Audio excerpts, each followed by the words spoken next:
Le damos las bienvenidas a este ciclo de entrevistas que estaremos realizando con profesionales de alto prestigio en el mercado paraguayo. En este momento queremos dar la bienvenida al doctor Víctor Adorno. ¿Cómo está, doctor? Bienvenido. Él es un psiquiatra muy referente del mercado paraguayo. De hecho, nosotros realizamos un webinar hace poco, si recuerdan, con el doctor. Y en este momento le convocamos al doctor porque realmente tenemos una lista importante de consultas que hacerle de parte de nuestros pacientes que normalmente hacen en las redes sociales. De hecho, a partir de hoy comienza un ciclo de entrevistas con profesionales médicos con el objetivo de informarle a todos los pacientes sobre algunas patologías que actualmente tenemos en nuestro día a día, en nuestra sociedad más que nada. Bueno, bienvenido, doctor, ¿cómo está? Bien, Alejandro, muchas gracias y muchas gracias al Laboratorio Baodo por la invitación. Gracias, doctor. Bueno, me gustaría irme directamente al grano, doctor, porque realmente son varias las preguntas que tenemos para hacerte y queremos conocer un poco más sobre la ansiedad, doctor. Doctor, cuando hablamos de ansiedad, ¿qué es la ansiedad, doctor? Porque se habla mucho de la ansiedad y queremos entender de parte de los profesionales específicamente, ¿qué es la ansiedad? Muy bien, bueno, cuando hablamos de ansiedad, hablamos de una emoción que se activa ante una situación que percibimos como un peligro, ¿verdad? Eh, es como una alarma que se activa automáticamente cuando nosotros sentimos que hay una amenaza, cuando hay una situación de peligro o cuando estamos bajo una situación de estrés. La ansiedad es algo del día a día, lo experimentamos en todo momento, en cualquier circunstancia, y se ve principalmente en las circunstancias donde estamos exigidos por una situación. Por ejemplo, en el trabajo yo tengo un proyecto que terminar, o en la facultad tengo un trabajo que entregar, y yo tengo esa sensación, ¿verdad?, emocional que algo tengo que hacer, que algo, o como que me pesa, como que yo siento que algo va a ocurrir. Y esa es la ansiedad, ¿verdad?, al cual yo me estoy sometiendo. Y tiene su componente físico, tiene su componente cognitivo, ¿sí? Y si es una ansiedad sana, nos lleva a hacer las cosas, ¿sí? Por ejemplo, si yo tengo que entregar el trabajo, yo siento, termino ese trabajo y bueno, pasa esa carga de ansiedad, como decimos. Y ahí hablamos de una ansiedad sana, una ansiedad normal. Perfecto. Cuando la ansiedad es muy intensa, se mantiene por mucho tiempo, ¿verdad?, ya interfiere con mi día a día, inclusive puede interferir con mis ciclos de sueño, ¿sí?, mis ciclos de alimentación, o me genera un miedo tremendo que no me permite hacer las cosas, ¿verdad? Si yo no puedo manejar esa carga de ansiedad o no va pasando, entonces hablamos de una ansiedad patológica. Entonces ahí vamos diferenciando. Pero ahí cuando hablamos de una ansiedad patológica ya estamos hablando de los trastornos de ansiedad. Así mismo. Justamente eso, doctora. Una de las preguntas que nos hicieron justamente es, ¿cuáles serían los trastornos de ansiedad que actualmente aqueja a la sociedad? Muy bien, hay varios tipos de trastornos catalogados por los manuales diagnósticos, el CIE-10 y el DSM-5 en este caso. Tenemos las fobias, tenemos el trastorno obsesivo compulsivo, tenemos el trastorno de ansiedad generalizada, tenemos los trastornos de pánico y los trastornos de ansiedad relacionados al consumo de sustancias, relacionados a las enfermedades médicas, etc. Son un amplio grupo de enfermedades, y lo que sí hay que entender cuando hablamos de un trastorno, hablamos de que esta carga de ansiedad, estos síntomas de ansiedad, generan mucha dificultad en el rendimiento, ¿sí?, principalmente en el rendimiento laboral, en el rendimiento académico, y genera mucho malestar en el individuo. O sea, el individuo sabe y entiende que le hace mal, trata de hacer todo lo posible de manejar este malestar, pero le cuesta enfrentar esta situación por sí solo. Ok, entiendo. Porque estamos hablando justamente de los trastornos y vemos que hay tipos de trastornos de ansiedad actualmente, que es justamente lo que mencionaste, doctor, o estamos hablando de otra cosa. Sí, esos son los tipos de trastornos de ansiedad. Cada uno de ellos tiene mayor prevalencia dentro de la población. ¿Sí? El trastorno de ansiedad generalizada, por ejemplo, es un trastorno de ansiedad muy frecuente. Se caracteriza por preocupaciones excesivas, ¿sí? Frecuentes, y mucho tiempo pensando o mucho tiempo preocupándose por las cuestiones del día a día. Es bastante común, ¿sí? Muchas veces estos trastornos de ansiedad una persona lo puede tener y lo puede minimizar o decir no, está bien que me preocupe, pero genera mucho malestar y puede generar muchos roces con los familiares porque hay un control de parte de esa persona. O sea, cuídate si vas a salir, llámame cuando llegas. Claro. ¿Por qué no me avisas porque llegaste? Ya son tal hora y no me avisas. Claro, ya genera de repente un malestar. Ya no es solamente ser la mamá, Sí. en este caso las mamás que se preocupan, sino va algo más allá. Y se refieren a las preocupaciones diarias, ¿verdad? Preocupaciones del trabajo, preocupaciones sobre los hijos, preocupaciones académicas. O sea, se ve bastante el trastorno de ansiedad generalizada. Y por más que uno trata de hacerle entender a la persona que esa preocupación bueno, es exagerada, cuesta entender cuál es el componente cognitivo donde la persona no se da cuenta de esa preocupación excesiva y le genera mucho malestar. Me imagino que ese trastorno de ansiedad generalizada normalmente ocurre por lo que está viviendo en el día a día, por todo lo que está viendo en las redes sociales, televisión y todo eso, me imagino. Así mismo, hay que entender también que está la preocupación totalmente natural, ¿no?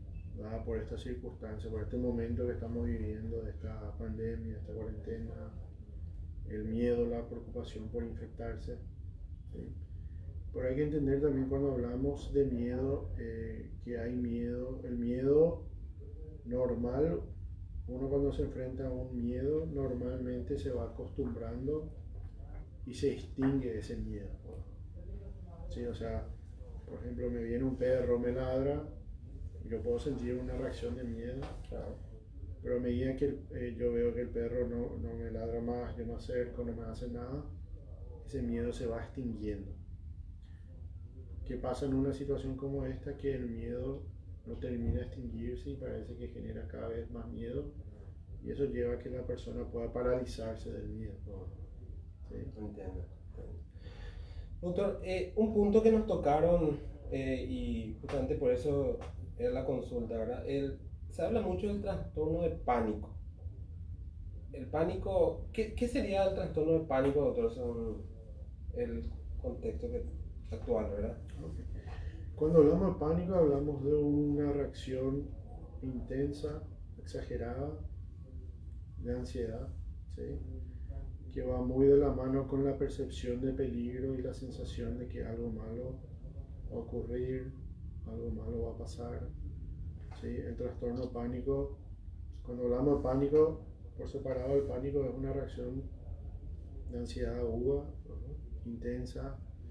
Son unos pocos minutos en el cual la persona tiene una gran reacción física, generalmente falta aire, ¿sí? Como que se cierra la garganta, no puede respirar, palpitaciones.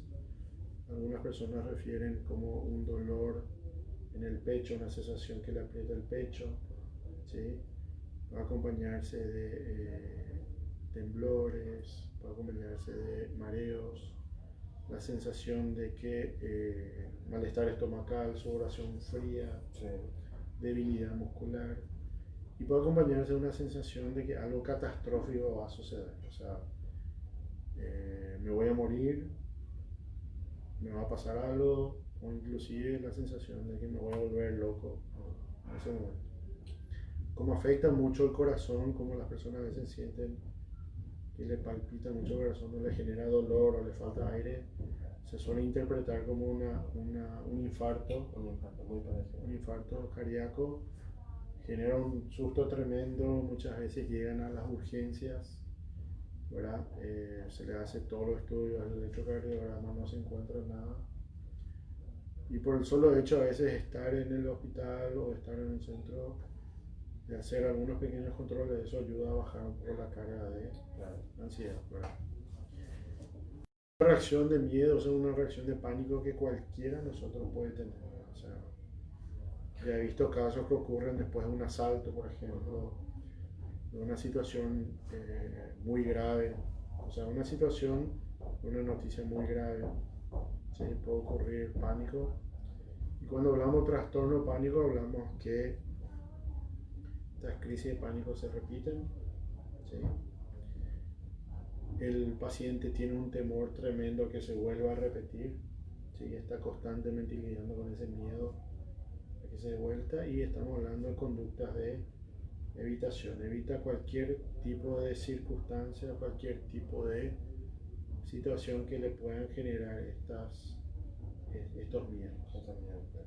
Y ahí hablamos de un trastorno de pánico. El trastorno de pánico ya requiere una intervención psiquiátrica, psicológica, ¿sí? Muchas veces requiere en un primer momento medicación para poder calmar esa carga de ansiedad.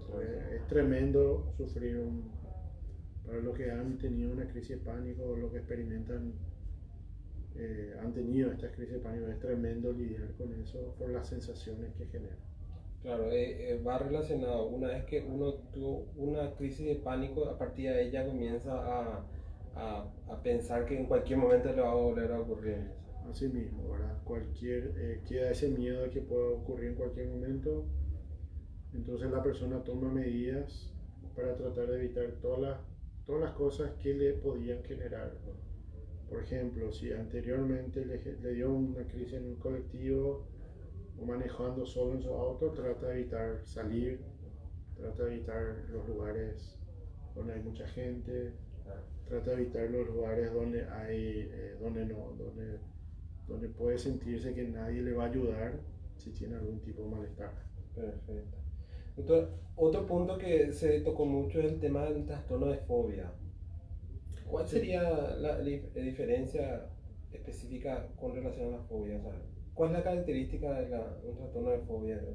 Bueno, la fobia es un miedo irracional, ¿verdad?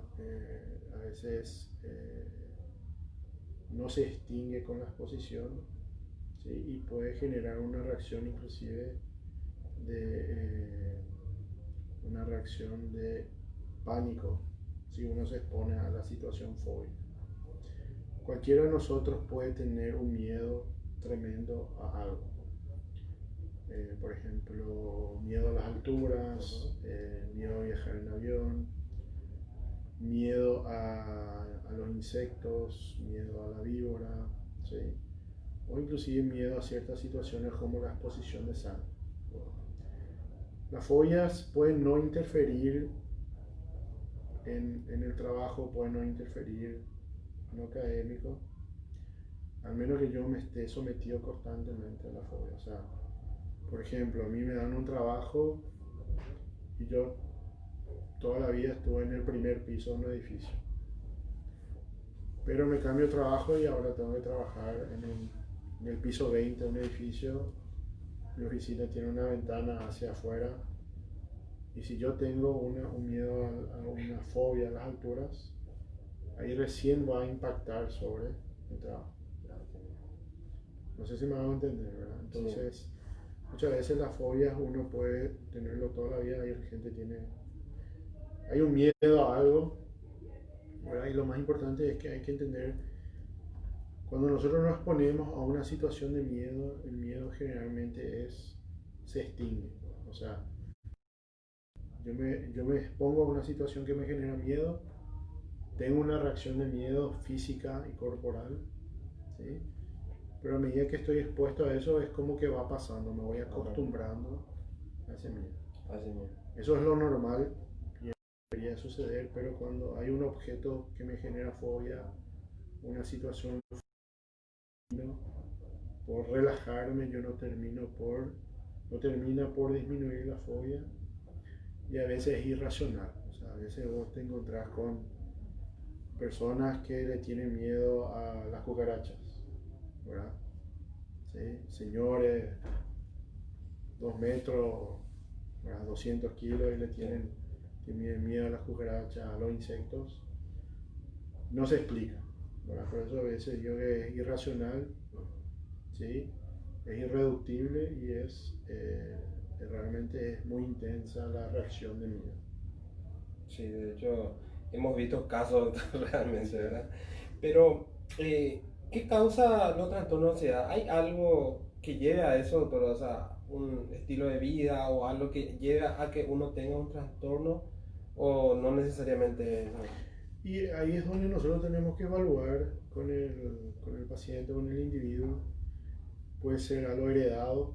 Yeah. Se ha visto que hay un componente genético y de heredabilidad, ¿no? ¿Sí? También se ha visto que hay ciertas situaciones traumáticas en la infancia que pueden generar estas reacciones de ansiedad posteriormente a situaciones, fobias a ciertas situaciones, a ciertos objetos, ¿sí? Hace que ya yo sea más susceptible. Hay ciertas enfermedades, por ejemplo, las enfermedades cardiovasculares, las enfermedades reumatológicas, principalmente el hipertiroidismo, se acompaña de más síntomas de ansiedad, ¿sí? Entonces, hay varias causas, yo diría que esas son las principales, ¿verdad? Y es donde nosotros tenemos que evaluar ante un paciente para tratar de identificar, tratar de entender mejor, ¿verdad? Igual el tratamiento y la forma en que encaramos es muy igual para todos los casos, pero por lo menos para poder entender el origen, ¿verdad? Entonces, no podemos segmentar tipo de qué edad a qué edad está en riesgo, entonces, un paciente, una persona a tener un trastorno de ansiedad. No hay eso. Es relativo a la situación, ¿verdad? Y con respecto a segmentar, se ha visto que hay algunos trastornos que tienen una mayor incidencia en la niñez, empiezan ya en la niñez, en la adolescencia. Si uno hace un buen interrogatorio, va a encontrar que muchas de las reacciones que ha tenido un niño o un adolescente en su momento ya eran formas de reaccionar ante una fobia, ya eran de repente crisis de pánico, ¿sí? A veces te puede llegar un paciente, ya tiene 30, 40 años, y uno hace el interrogatorio y encuentra que no, ya empezó en la adolescencia, ya empezó a tener crisis de pánico. Él no entendía qué era, sus familiares menos, ¿verdad? Entonces, hay que hacer un buen interrogatorio para poder ver en qué momento comenzó. Perfecto. Entonces, otra de las consultas es si hay una relación con los antecedentes familiares, ¿verdad? Y estamos hablando de eso, ¿verdad? Que hay una lógica con relación a eso. Sí, hay que tener en cuenta, hay una carga genética, hay cierta heredabilidad en estos trastornos, ¿verdad?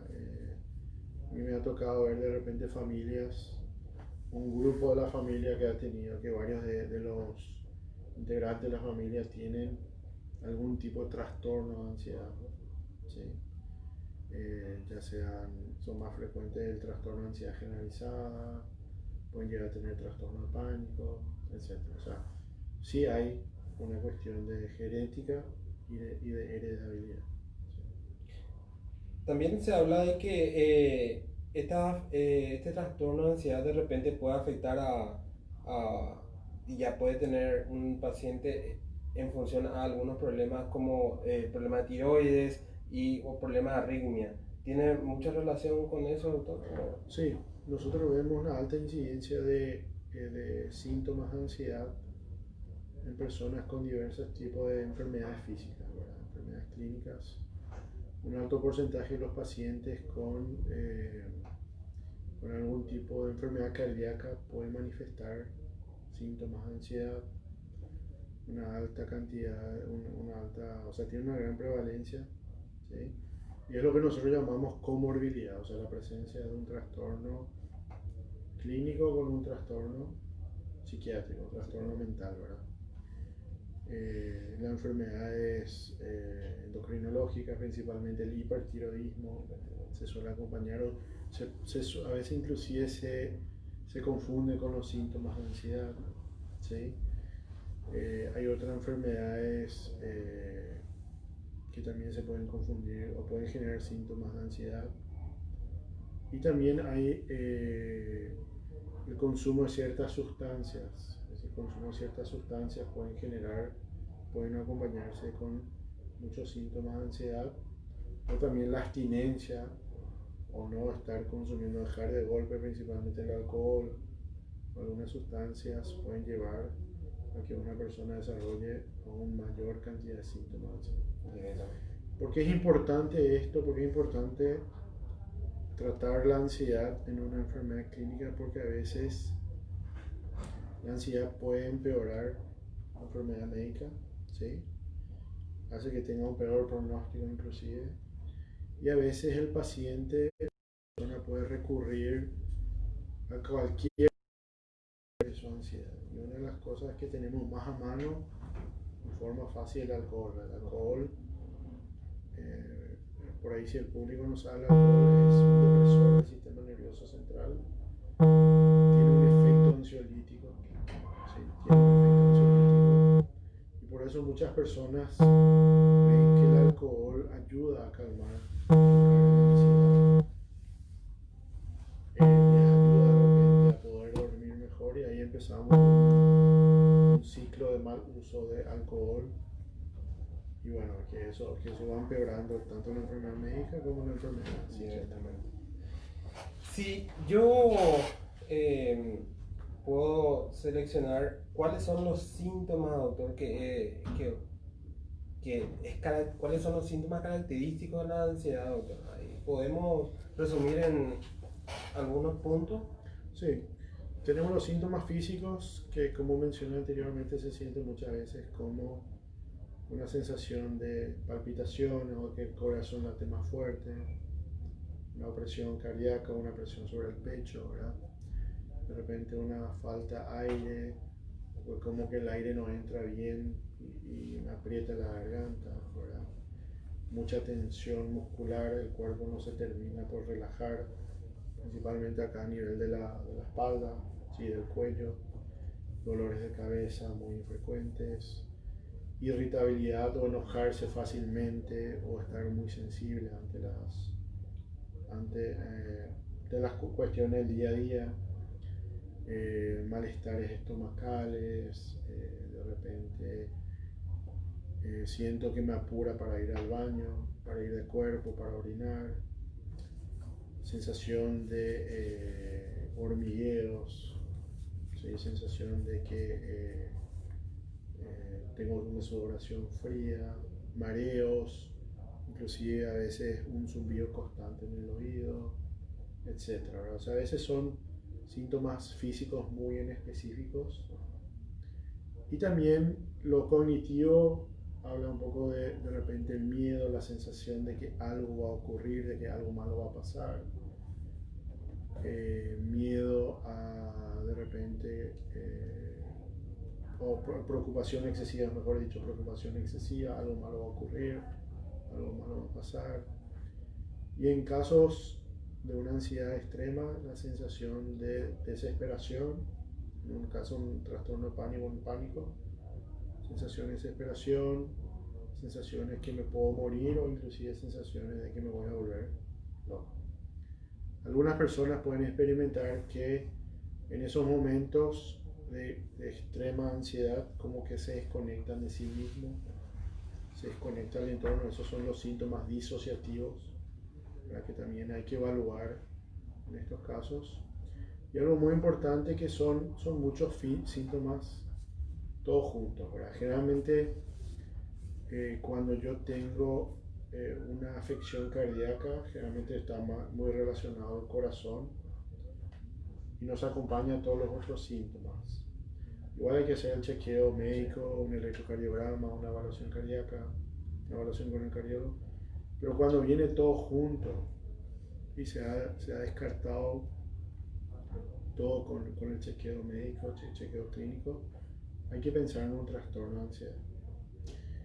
Y hay varios casos. A mí me ha tocado de repente pacientes que tienen muy localizado su malestar, de repente es más a nivel estomacal, ¿verdad? Y tienen un gatillo muy relacionado a un evento estresante. Tenía una paciente, por ejemplo, que cuando iba a tener examen, cuando iba a rendir, toda la parte gastrointestinal lo sentía más intensamente, como que le retorcía el estómago. ¿Sí? Pasaba el examen, se tranquilizaba. Entonces, siempre hay que relacionar con un gatillante, si es que lo hay. ¿Sí? Bueno, y una de las últimas consultas que le quería hacer, doctor, es ¿cuáles serían los tratamientos que existen actualmente? ¿Existen actualmente muchos tratamientos para este tipo de patología como ansiedad, doctor? ¿O es directamente un proceso en el cual se trata de interiorizar y trata de conversar con el farmacológico también, doctor? Okay. Bueno, para poder hacer un buen tratamiento, nosotros tenemos que llegar a un buen diagnóstico. Por eso es tan importante la evaluación clínica, la evaluación médica, el interrogatorio, la entrevista, que podemos complementar con de repente algunas escalas, unos cuestionarios que aplica el médico psiquiatra o el psicólogo o que puede completar el paciente. Entonces nosotros objetivizamos todo lo que menciona la persona. Una vez que identificamos el tipo de trastorno de ansiedad, tenemos que evaluar la severidad del caso, ¿verdad? Puede ser un cuadro leve, puede ser un cuadro, o puede ser ya un cuadro moderado o grave, ¿verdad? Si es un cuadro leve, tratamos manejar, y si tiene un gatillante muy, muy cercano, una situación de un trauma, por ejemplo, suele ocurrir un asalto, la persona queda con un miedo tremendo, tuvo una crisis de pánico, nosotros podemos manejar de repente con unas benzodiazepinas. Las benzodiazepinas son muy buenas porque justamente actúan sobre el centro cerebral que genera estas reacciones de miedo, ¿verdad? Que es el hipocampo, entonces va bajando esos disparos de miedo, ¿verdad? Esa reacción emocional. Pero cuando hablamos ya de un cuadro moderado a grave, y más todavía donde hay mucha disfunción laboral, académica, mucha dificultad en el relacionamiento, ya le está afectando a la persona. Entonces es preferible hacer una combinación generalmente de un antidepresivo, estoy hablando de un inhibidor selectivo de la recaptación de serotonina por su tolerabilidad y mejor perfil, menos efectos adversos, un antidepresivo. Y a veces combinamos con una benzodiazepina o un hipnótico si hay problemas de sueño. Como bien mencionar, a veces los síntomas, los trastornos de ansiedad se acompañan también con muchas alteraciones del ciclo de sueño, ¿sí? Ya sea que a la persona le cuesta empezar a dormir, o tiene el sueño muy cortado, se despierta varias veces en la noche, o inclusive se despierta más temprano de lo que hubiese querido la persona. Entonces no tiene un sueño reparador, a veces no puede descansar por los pensamientos que está teniendo en la cabeza. Entonces eso también tratamos de corregir, evaluamos y tratamos de corregir en el momento de dar medicamentos. ¿Y por qué damos un antidepresivo? No damos un antidepresivo porque la persona está deprimida, sino damos el antidepresivo por su mecanismo de acción, por la forma que actúa sobre las estructuras cerebrales y principalmente sobre, como le estuve mencionando, sobre el hipocampo, que es el centro emocional, que es el centro de procesamiento del miedo, y es lo que realmente nosotros, al ir bajando esa hiperreactividad del hipocampo, entonces vamos bajando esas reacciones de miedo que se generan. Qué bueno, qué interesante realmente esta entrevista, doctor. Nosotros con el día a día vemos que las consultas que hacen los pacientes realmente van muy relacionadas con lo que es la ansiedad, ¿verdad? Evidentemente es una patología que que tiene mucha prevalencia aparentemente. No sé si vos conocés algo respecto de la prevalencia en la sociedad, doctor, la ansiedad. Sí, hay que tener en cuenta que la prevalencia es alta. Pues como les dije, la ansiedad es algo hay una ansiedad sana, porque todos experimentamos, todos hemos estado bajo una situación de estrés, ¿verdad? Una presión del medio externo, principalmente para los que están en el ambiente laboral, el estrés laboral, ¿verdad? Es algo día a día. También está la presión y el estrés que uno experimenta por las cuestiones de la casa, las cuestiones de la pareja, por de repente las presiones, más todavía ahora en lo económico. Entonces el ser humano está sometido a distintos tipos de niveles de presión y estrés. Y ese estrés genera estas reacciones de ansiedad que pueden ser, que uno puede lidiar con ello, puede saber cómo manejarlo, ¿sí? O a veces nos puede tocar a cualquiera que sobrepase y se genera estos trastornos de ansiedad. Por eso es muy importante, aparte de la medicación, ¿verdad? Para poder manejar el estrés día a día, nosotros muchas veces recomendamos algún tipo de actividad física para canalizar y sacarse un poco ese estrés encima, ¿sí? Disminuir la carga de ansiedad. El ejercicio, la actividad física es un excelente ansiolítico. El sueño adecuado tiene un buen efecto para preservar o cuidarnos ante el estrés constante, una buena alimentación, rodearse de personas o de tener un ambiente positivo también puede ayudar a bajar un poco el estrés. Sí, eso es muy importante. Estoy hablando de personas positivas que pueden ayudar a que uno pueda extenderse, relajarse, etc. O sea, esas son formas no farmacológicas De ayudar a la ansiedad. de ayudar contra el estrés y disminuir la ansiedad, y eso también entra dentro del esquema de tratamiento que recomendamos a nuestros pacientes que tienen un trastorno de ansiedad. O sea, no es solamente farmacológico, no es solamente un encare psicológico, también hay que encarar las cuestiones psicológicas cuando tenemos un trastorno de ansiedad. Eso es muy importante. Sí. A veces derivamos a los colegas psicólogos para poder encarar principalmente ciertos esquemas de pensamiento que por ahí necesitan intervenciones psicoterapéuticas. Y acordarse también que se agrega todo lo relacionado al estilo de vida. No podemos dejar eso de lado. Y recomendar que un estilo de vida adecuado incluye también el uso adecuado, moderado de alcohol, no exagerar con el alcohol y no consumir sustancias o drogas ilegales, en este caso, ¿verdad? Entonces esas serían las recomendaciones principales. Y ante una situación de mucha carga de ansiedad, ¿verdad? Si uno no sabe si es una ansiedad normal o si es una ansiedad patológica, también hay cuestionarios que uno puede realizar en la web. Le puedo dejar, justamente en mi página web tengo unos cuestionarios que puede completar la persona, y de acuerdo al resultado, de acuerdo a cómo está experimentando la carga de ansiedad, entonces uno puede decidir consultar con un profesional. Perfecto, me parece súper interesante realmente para ayudar a los pacientes que siempre hacen las consultas que corresponden en las redes sociales. Doctor, agradecido por tu tiempo. Yo quiero comprometerte, invitarte para otra charla realmente donde nos gustaría disipar algunas dudas con relación al sueño y otros temas que están surgiendo en el día a día. Me gustaría volver a invitarte en otro momento. Esperábamos que tengas disponibilidad de tiempo. Sabemos que estás muy cargado, doctor, ¿verdad? Más que nada me queda agradecerte y agradecerle al público por estar visualizando esta charla que para nosotros es súper interesante y esperamos que a ustedes también les haya gustado. Muchas gracias, doctor. Muchas gracias, Alejandro, y muchas gracias al equipo del laboratorio por la invitación. Muchas gracias y nos vemos próximamente. Gracias. Chao, chao.